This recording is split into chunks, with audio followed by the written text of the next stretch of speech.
Nicholas Nelson. Hi. Hi.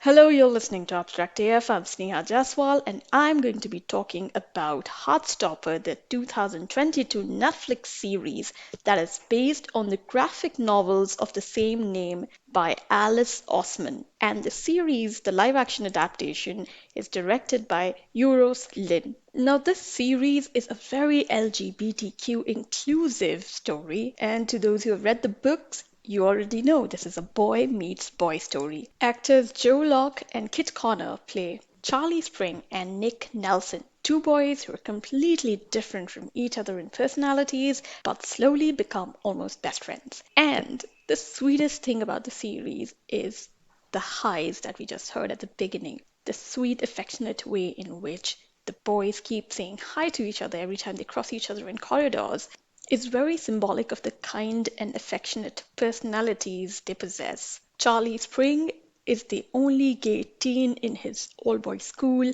and tends to be bullied by most of his peers. But Kit Connor, who's the star rugby player, is quite different from his peers. Despite being fairly popular, he does not corner or mock his classmates or anybody for that matter.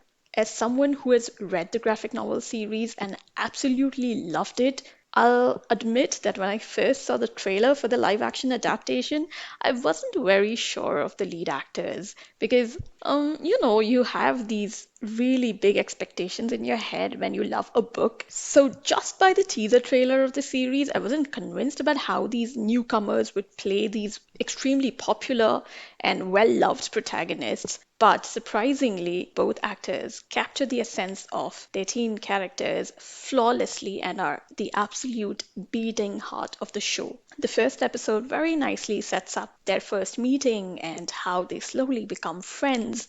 There's a really nice slow progression from friendship to love while the boys deal with their varied emotions of confusion, insecurities, fear, and, well, their undeniable mutual affection. Obviously, this show is not all rainbows and sunshine, like I said. Charlie has to deal with some vicious bullying, and Nick tries to show him how it's not all right to get used to that kind of behavior from people who believe in discriminating against others. And then there's also a lot of other representation, like actor Yasmin Finney was fantastic as Charlie's trans best friend Elle. She's also trans in real life and delivers one of the strongest performances as a supporting cast member. William Gao is feisty as the protective Tao Zhu. He is like a mother hen to Charlie, constantly worrying about him, but at the same time, he's someone who believes in giving a reality check to his friends and not sugarcoating the mean things in life. In fact, most of the support cast does a fantastic job. And it helps that the cinematography is colorful,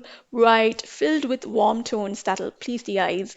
The books are black and white, but looking at Charlie and Nick's life in color is just so heartwarming. It's the cutest, fluffiest thing right now on a streaming platform.